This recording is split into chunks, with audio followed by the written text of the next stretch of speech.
Welcome back to another episode of Bucket List Living with Brad Norwood. I'm your host, Brad Norwood. With me today, an incredible guest, a guy that I've known for just under probably a month, maybe 2 months. But let me tell you something. Brian Sexton has immediately made an impact on my life. Just meeting him virtually, I've been a guest on his podcast. We communicate back and forth on Twitter and on LinkedIn. He is the host of the Intentional Encourager podcast. Brian Sexton, welcome to the show.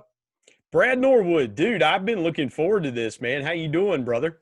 I'm doing great. You know, it's fall, it's football season. It's weird a little bit, right? But we're kind of adjusting to the new normal. We're back coaching people in person. We're doing more virtual events, and so we're 4 weeks from the Masters. We're 4 weeks from the Masters in November. In November, it will. Only 2020 could do that, dude.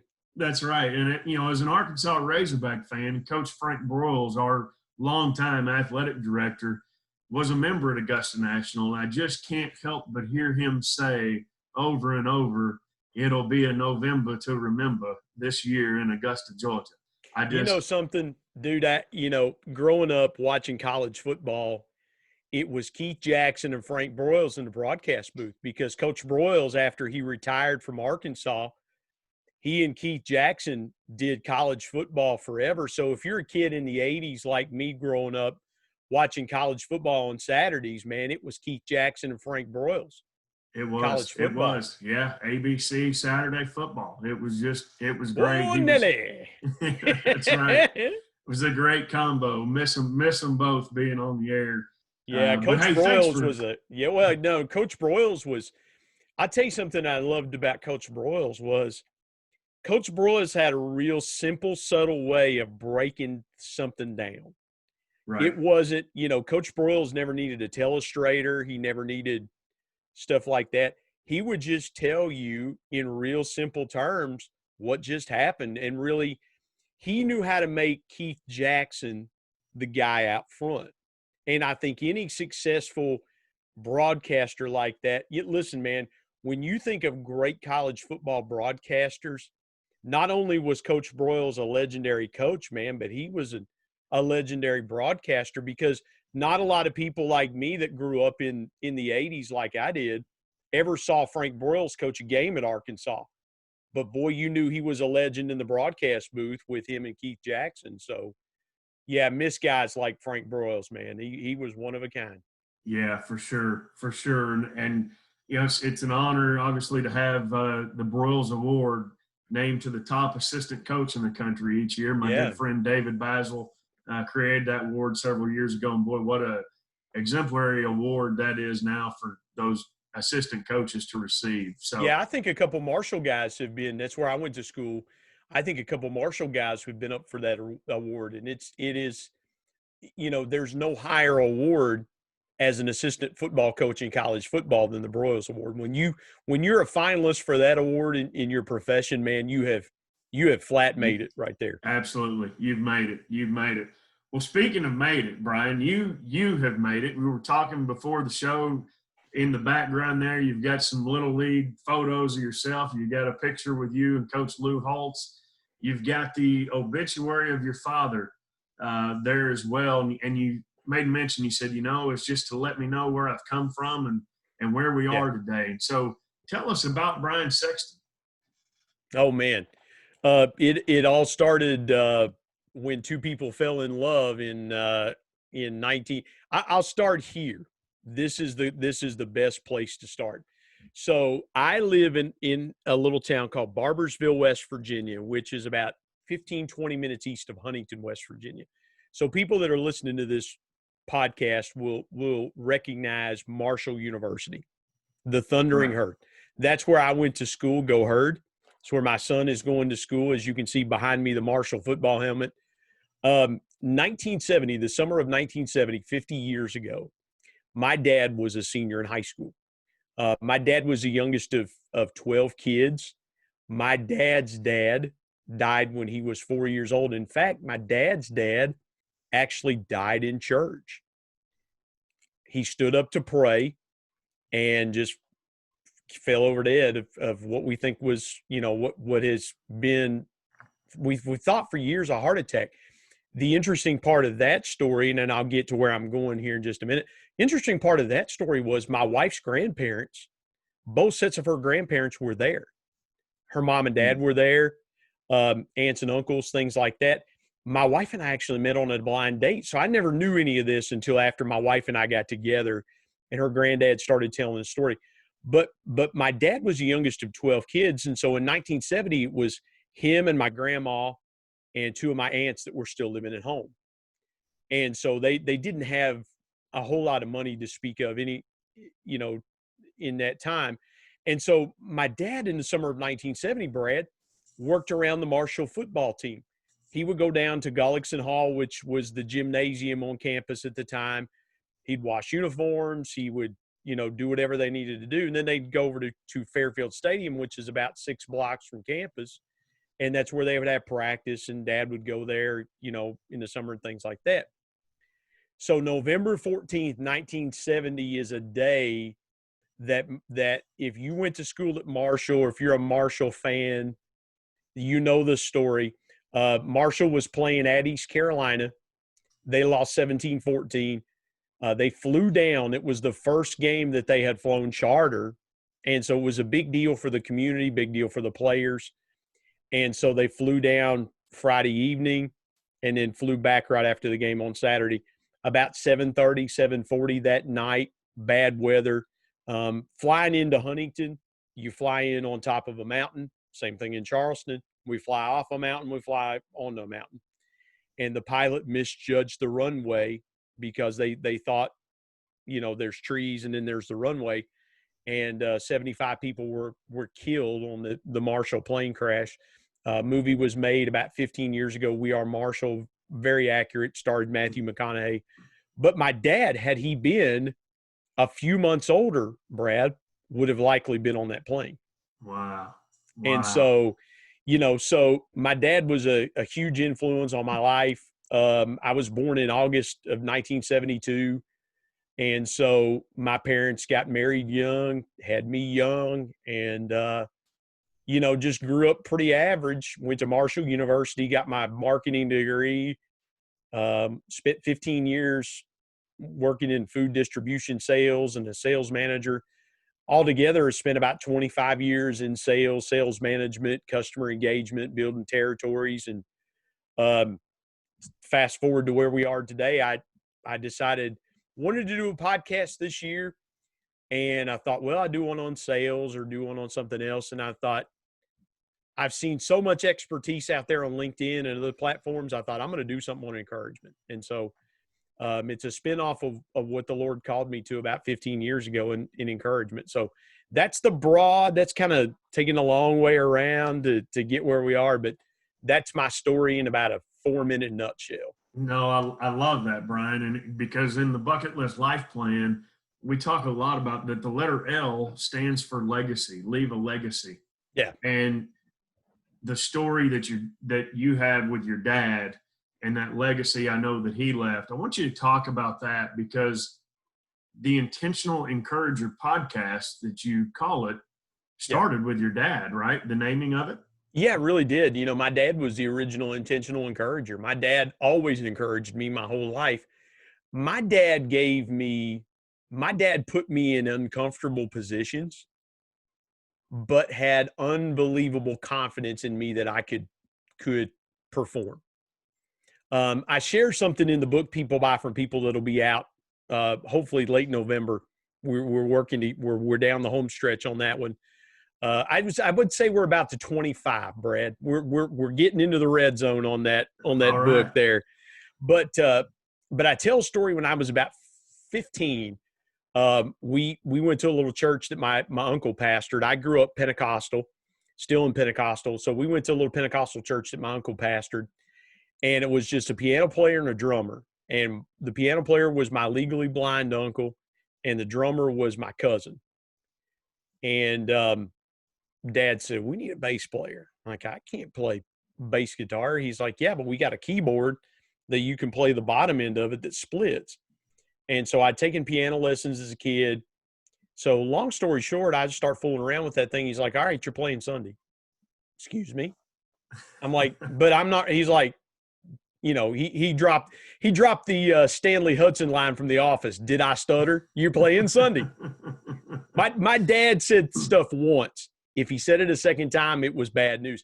So I started playing, and I got really good at playing the bass into that keyboard. Eventually, I learned how to play a bass guitar, and but my dad always pushed me. I was 19 years old when I started playing music in our church. I became the church organist at 19.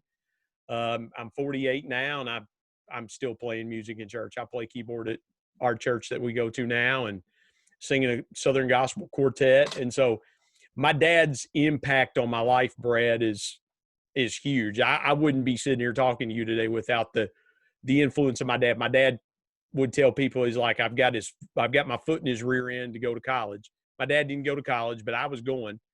And so it was really cool, almost 10 years ago when I got my MBA that you see behind me, my dad was there. So not only do I have one college degree, I have 2 college degrees, and my dad saw both of them. So, but my dad was, you'll see in People Buy From People that the stories that I tell of my dad, it'll be evident the influence on his life and the legacy. But I'll share this with you too, man. I don't mean to get wordy on you, but go. A couple of years ago, man, I was really, since my dad died in December of 2012, it has always been, I have always felt not a burden, Brad, but just a tremendous sense of responsibility to carry on my dad's legacy. And we had a good friend of ours that my dad actually led to the Lord. This guy came to a church picnic. He was a big softball player, and we played softball at church when I was a kid, and all the guys played softball. And my dad went up to him and said, okay, you've played softball with us. You've ate our food. You've had fellowship with us. Now you need to come to church in the morning. And Mike came to church, and that Sunday gave his heart to the Lord. And Mike told me a couple of years ago, he said, I would not be a Christian today if it wasn't for your dad. He said, but I got to tell you something. He said, it's time for you to be your own man. It's time for you. He said, you have done a wonderful job of carrying on your dad's legacy, but it's time for you to be your own man. And you know what, Brad, that impacted me more than anything that somebody could have said to me, because, I was really so focused carrying my dad's legacy that I wasn't building my own. And I really needed to hear that. So the Intentional Encourager podcast is me leaving a legacy for my son, my 20-year-old son, who's ironically going to Marshall University himself. So, but now it's my turn to kind of build a legacy for him. Yeah, that's awesome. And that's what it's all about, is taking it generational, still being a part of your dad's and carrying on your dad's, but then starting your own, being your own man, if you will, and leaving that for your son, who's a sophomore in college? Is that my right? son just turned 20 in September. Yeah. He's 20 and he's a sophomore engineering major at Marshall. And I tried to get him to go into sales, man. He's just like, nah, it's not for me. So I tried to get him. He's going to be his own man, Dad. He's going to be his own man, right? There's no doubt about that. There is zero doubt he's going to be his own man. Yeah. That's great. So let's talk about your book. I know that's been a long process for you. Yeah. And congratulations. You can't believe the places I've written that thing too, man. Probably every Mexican restaurant on the Eastern Seaboard, airplanes. The chair that I'm sitting in was the chair that my dad had sitting at his desk at his house. So I've written in this chair and things like that. So yeah, I tell you something, and just like with the podcast, what I learned was I didn't know what I didn't know.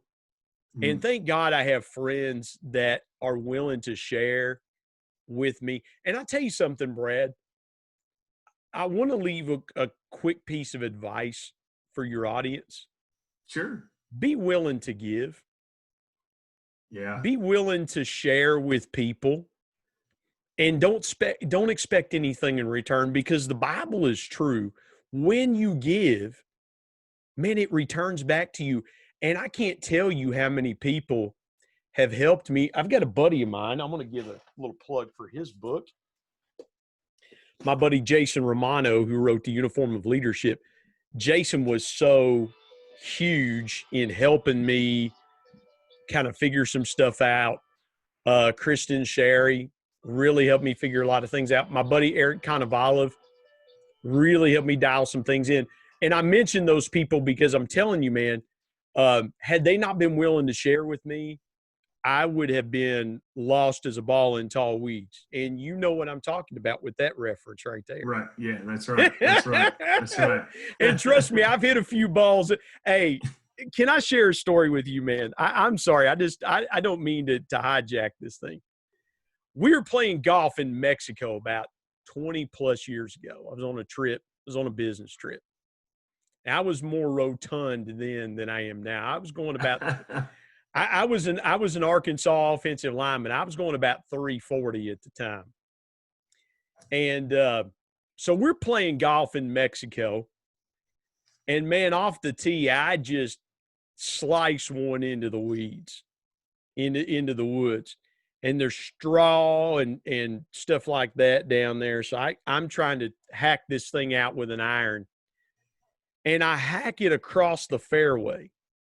And so me and a buddy of mine are rolling up to it, to where we think the ball is, and there's some houses along this side of the fairway. And the guy I'm playing with, he said, man, I think your ball's over there somewhere. So we traipse over into this yard real carefully, and there's an in-ground pool there. And this guy is cleaning the pool. And I said, Senor, golf ball. And he goes, your ball is in the pool, senor. And my buddy said, I think you better take a drop. And my dad had given me some golf balls, and I didn't want to lose that golf ball, but I was like, man, I am not getting wet to go get that golf ball. I am not pulling a John Vandevelde to go get that golf ball. That's great. That's great. You know, that was my Mexican golf story. And I played terribly, man. I think that course took about I'd packed like a dozen balls in my bag, and I think that course took every bit of them. I don't think I brought any back to the States. Well, let's touch on that, because you mentioned you were on a business trip there, and I know you've had a very successful sales career. I imagine you made it to several president's clubs or whatever type of trips that your company's offered. Then talk about those type of trips and what they meant to you as an employee. Oh, man. How much time you got? I mean, it's – well, let me say this. The older that I've gotten, the more that affirmation to me is not as important as the value that I bring to customers. And I think you've hit on something really good there, Brad. I think companies are we've gotten to the point where tokens have replaced value, and companies really need to do more things like you're talking about with trips and things like that to really show their people value, because I've got things here on the wall. Yeah, I'll miss some of those things are really important. Some of them are just like, okay, that's cool, but if it burns up in a fire, okay. And That's the thing. A President's Club trip doesn't burn up in a fire. Mm-hmm. And guess what? When I'm 75 years old, that trip we took to Puerto Vallarta, man, I'm still going to, if I still have my faculties, if I don't think that I own the New Orleans Saints or something like that, or dementia kicks in, or the Cincinnati Bengals, that I'm a lifelong Bengals fan. But what I'm saying is that trip I took, I'm still talking about it 23 years later. Yeah. And it's right here. I don't think we have anything left from that trip physically. Sure. But everything we have from that trip is right here, never goes away. And so, yeah, man, it's one of those things to where it's like, okay, a plaque. I remember the first time I won a Salesman of the Year trophy. Okay. First time I won Salesman of the Year, I was working for a food service distributor, and they gave you a big check and a big trophy. I was like, dude, get me a ring or something. I'd like to have a ring. I'm going to stop you. How much was the check? $5,000. And that was 20 years ago. You do remember it. That's amazing. You're about one of the 1% that remembers how much the bonus check was for. Carry on. After taxes, it was about $2,700. Yeah. Yeah. I found out the hard way that Uncle Sam is a cruel master. Continue But on. I interrupted you. no, no, Yeah, no, go. no, no. But that trophy was about 4.5 feet tall. So we're struggling to get that thing in the back of the car. I break off the little piece on the top of it. So I'm annoyed by that. And my son, this was 2001. So he was toddling. He was about 8 or 9 months old. And my wife goes, that thing is not staying in the house. Like, what do you mean? That's my trophy. I am the MVP. I'm the MVP of the league here, man. I'm hoisting that thing high over my head. And she goes, do you want a trip to the emergency room? Like, what do you mean? She's like, Bryce is going to pull that thing down on him and we're going to go to the emergency room. And then after that, after we go to the emergency room, the next thing I'm going to do is I'm going to probably stick that thing where the sun don't shine. And so again, man, I remember a little bit about that night, a little bit about the trophy, but man, stuff like the Puerto Vallarta trip and other trips that we've taken are things I'll never forget. So yeah, right. I'm glad you asked that question. I mean, yeah. And wouldn't Tanya be more apt and to remember the trip too had she been invited and able to go versus we still talk about right? Puerto Vallarta. Yeah, we still talk about her pushing me in the pool. Here I am fully dressed. My coworkers are around me, and she gives me a little forearm shiver, and I fall into the pool.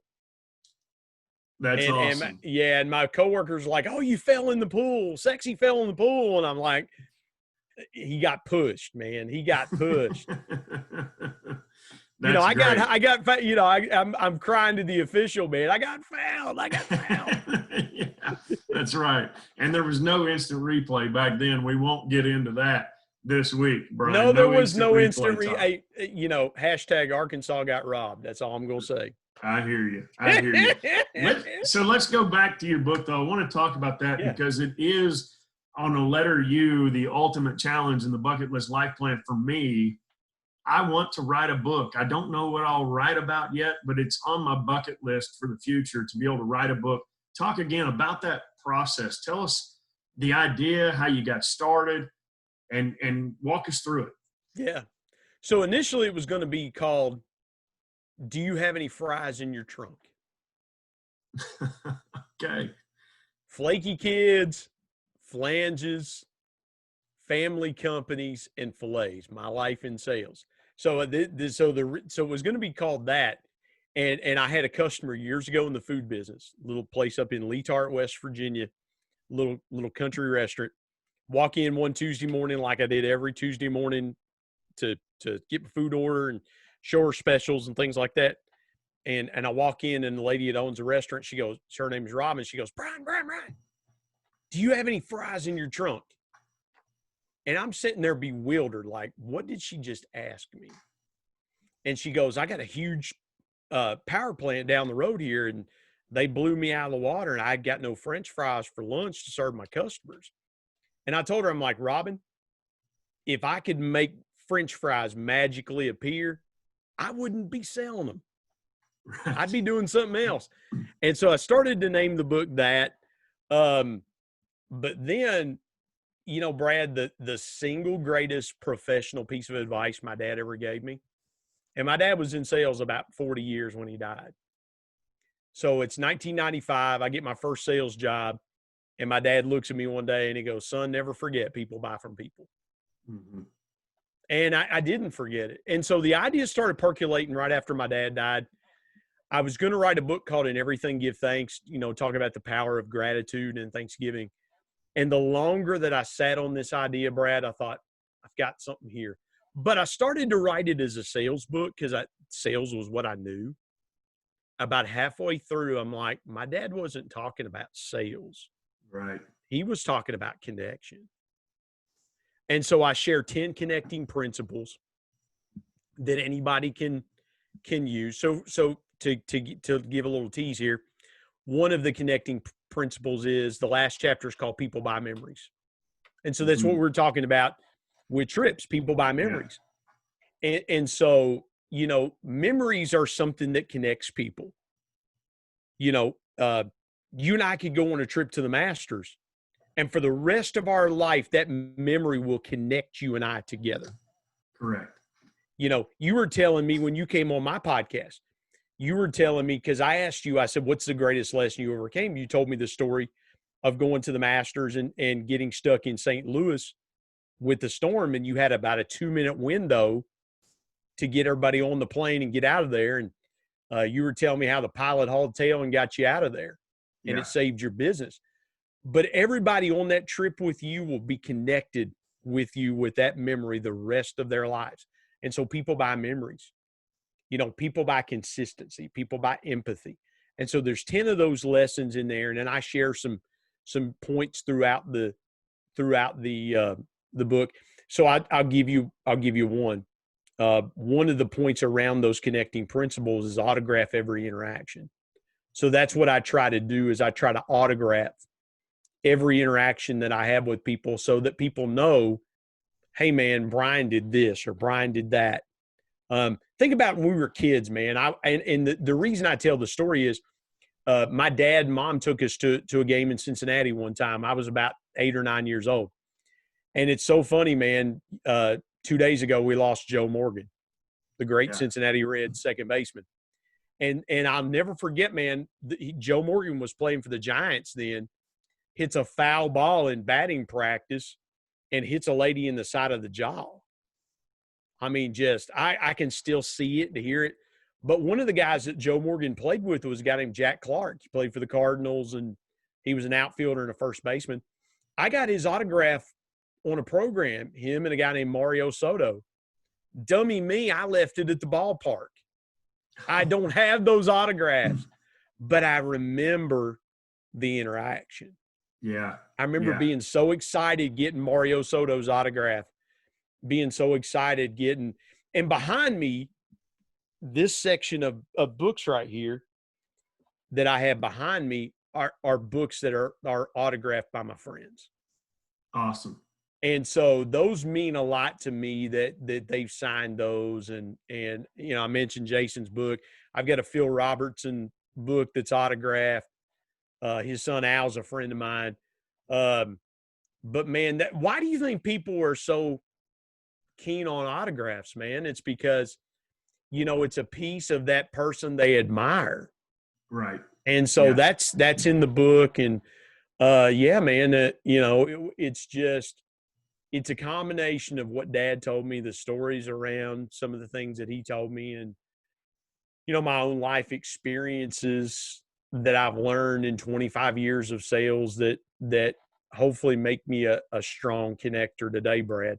Right. Yeah. No, that's perfectly said. And I love, even in today's modern world, an autograph draws people into the circle, if you will. And in today's world, it's kind of becoming more of the selfie, right?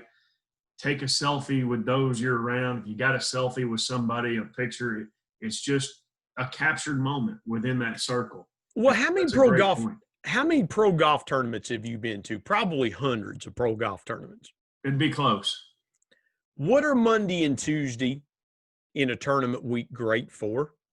Yeah, the pro-ams and connecting with the fans. It's exactly right. So Monday, Tuesday, Wednesday. And I'll say this. I know that the Masters, I know that everybody wants to go Thursday, Friday, Saturday, and Sunday.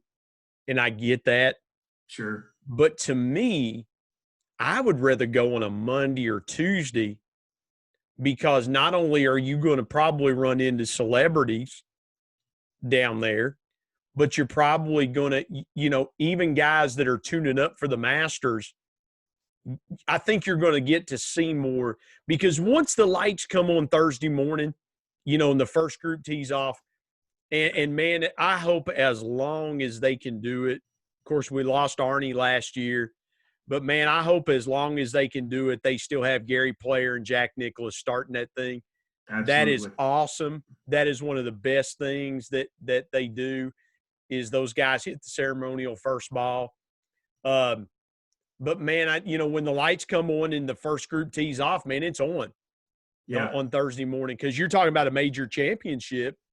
And so, but I love the practice rounds and the interaction with fans. You talk about a selfie, but man, I see guys that are wearing visors, have Sharpies in their pocket, take the visor off and hand it to a golfer because Oh, they might have spent $60 on that hat, but now that Bubba Watson's autographed it, they're going to never wear it again.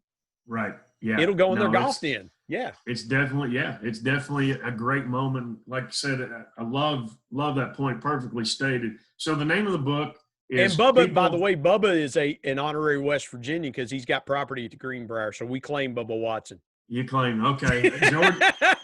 Georgia and Florida might let you have him sometimes, huh? Hey, I got to share this. I got to share this story with you, man. 2006, we're at the Shell Houston Open. Literally the greatest sports week of my life, man. We go down to see my cousin. My cousins live in Houston, and it's funny now. The cousin we went to visit, he and my dad both have passed away, and so it's kind of bittersweet. But anyway, we go down there. We land on a Friday night, and so on Saturday they go, man, the Rockets are in town. You want to go see the Rockets? I'm like, yeah, let's go see the Rockets. So we go see the Rockets play. It's the end of the season.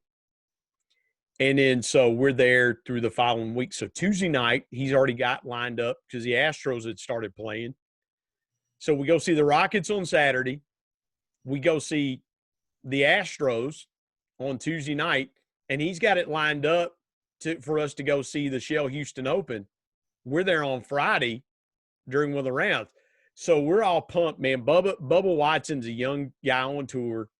We're like, man, Bubba hits it a long way. Let's go see Bubba. Let's go see Bubba.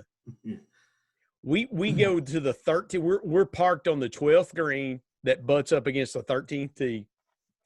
And so we're watching the guys putt out on 12. You turn around and see, and Bubba like, oh man, Bubba's going to launch one. Bubba hooked one, man, so far left. It was not funny. I was like, wait a minute. I'm now disappointed. We waited all day to see Bubba, and Bubba hooks one. And that's what he's got for you. Yeah, that's what Bubba leaves us, man. Just a hook, just a wild hook off the tee, man. I mean, well, for him, he's a lefty, so he probably sliced it. So, man, but just so far left. I was like, man, this is so disappointing. Turn around and like, all right, let's go to the hospitality tent. That's a great story. It's a great story. But again, another memory. And that's what, again, as you said, one of the 10 points that people buy from. So it's People Buy From People is the name of your book, right? Yep. Coming out in the next 25 days. Yeah, I'm hoping to have it out by November 30th. I mean, we're working through, we've got to get cover done and formatted and things like that. But the heavy lifting is done. Like I said earlier, we're on about the 25, but we're making progress. We're moving the ball down. Do you like the sports cliches? We're moving the ball down the field. We're matriculating it well. We're moving with precision. So, absolutely. When it comes out, where will they be able to find it, Brian? Probably we and again, I haven't worked out all the details, but probably I'm on LinkedIn at Brian Sexton MBA, so you'll be able to hit me up on there. We'll get it out. Working on a website, Intentional Media and Publishing, and that'll be a place where you can get not only the book, but you can get the Intentional Encourager podcast episodes. We're in the process of moving some stuff over to there. But right now you can go on YouTube and find the Intentional Encourager podcast episode. Your episode will be out the first part of December. Man, I tell you what, and I'll say this real quick. I have been blown away by the quality of guests. I can't wait for you guys to hear Brad's podcast. He was phenomenal with me on the Intentional Encourager podcast. You got to hear the story that he tells about the trip that I alluded to a few minutes ago. But we'll have that out, and I'll get that to your audience as well too. But a lot going on, man. It's one of the big goals I had for this year: launch a podcast and write a book. So that's awesome. And then 2020 was the perfect year to do it, man, because everybody's at home. Right. Well, that's two great challenges that you've accomplished and quote, checked off your bucket list. And so that's awesome. Folks that are listening, again, Brian Sexton, he's the host of the Intentional Encourager podcast. You can put those two together and what we're our commonalities are here. We talk about it in the ICE challenge as far as bucket list living. Intentional, be intentional, challenge yourself. And RE stands for envision the experience, but I love the encouragement as Hey, I'm well. going to leave. So, Can I leave one more for your audience? absolutely. Yes, sir. Care. Yeah. CARE. Be consistent, be authentic, be relatable, and be encouraging. That's If you awesome. do those 4 things, your life will be good, because people buy consistency. That's one of that's the first chapter in the book, is people buy consistency. Who doesn't love authentic, man? You've been creating authentic experiences for people for a number of years. And then be relatable, man. Everybody that goes on one of your experiences, man, has something to relate to, and they're encouraged to continue to go and to perform at a high level so they can go back. Right. And so, yeah. So, I mean, Brad, that fits perfect with what you do, man. I love what you do. I love the bucket list living. Man, it has been a joy to get to know you. I can't wait to meet you in person, man. Maybe come to Little Rock, or if you get to Huntington, we got to get you to a Marshall football game or a Marshall basketball. It won't be like an Arkansas game. I mean, people are not, we're not an SEC school, but and people are like, oh, and come to West Virginia and go to that school up north. Nah, don't go to that. No, we won't mess with that. We're a green and white family here. We don't bleed blue and gold. I'm all in on that. I'd love to come watch the Thunder and Herd, and the Greenbrier, quite frankly, is on my bucket list. It's one I haven't been to yet. So you got to come. You got to come. If you get up, you get up this way, we'll make sure that we hook up and go to the Greenbrier. And I'll tell you this real quick too.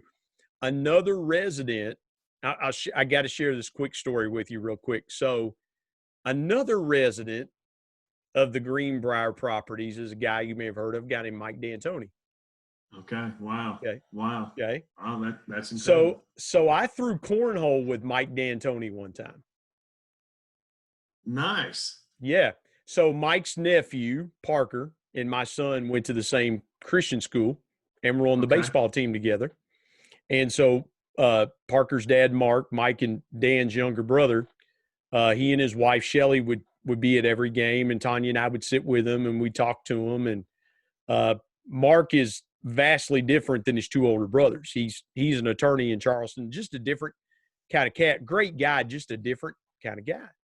So we go to their house for a graduation party, for Parker's graduation party, and Mark goes, "Hey, Brian," he said, "I want you to come meet my brother Mike." And I'm like, I'm thinking to myself, dude, I know who your brother Mike is. And so sitting outside was their dad, who at that time was over 100 years old. He was a legendary high school basketball coach in our state, in our area, Louis D'Antoni. There's Dan D'Antoni. He's the head coach of Marshall University, the basketball team at Marshall. And then there's Mike D'Antoni. So we're sitting there talking, and I'm talking to Coach, and they said, yeah, let's throw some cornhole. So my son Bryce and I are paired up against Mike and Michael D'Antoni. And so we're just throwing cornhole, hanging out. A week later, he gets the Rockets job. Wow. And so my son Bryce comes in and goes, "Hey, Dad, yeah, remember we threw cornhole with Coach D'Antoni last week?" I'm like, yeah, the new head coach of the Houston Rockets. And Mike D'Antoni will coach again somewhere. He's a talented guy, super nice guy, man. If you would run into him on the street, man, just a great guy. But, yeah, that was kind of cool, throwing cornhole with Mike D'Antoni. Well, that's cool. That's cool. So, hey, if anybody listening has Meet a Hero as Mike D'Antoni, reach out to me or reach out to Brian. We'll get you connected. Maybe you can meet Mike D'Antoni yourself. No cornhole game promise, but we'll at least maybe get you connected and maybe be able to meet. Yeah, no, we can't promise cornhole because, again, and, dude, they got a cornhole league. Isn't it crazy? Isn't it crazy? I'm telling you. But, hey, it was something to watch for a little bit while we had no sports on. So I guess that's good. ESPN Very well said, Brad. It was something to watch. Something to watch. Hey, Brian, I appreciate your time today. Ladies and gentlemen, he is Brian Sexton. He is the Intentional Encourager. You can find him online. We'll leave all the links in the show comments. Don't forget to subscribe to our YouTube channel. Brad Norwood at Bucket List Living is where you can download the podcast, at DreamIT Pro on all social media. I want you to have a great day. And remember, the bucket list life is a life worth living.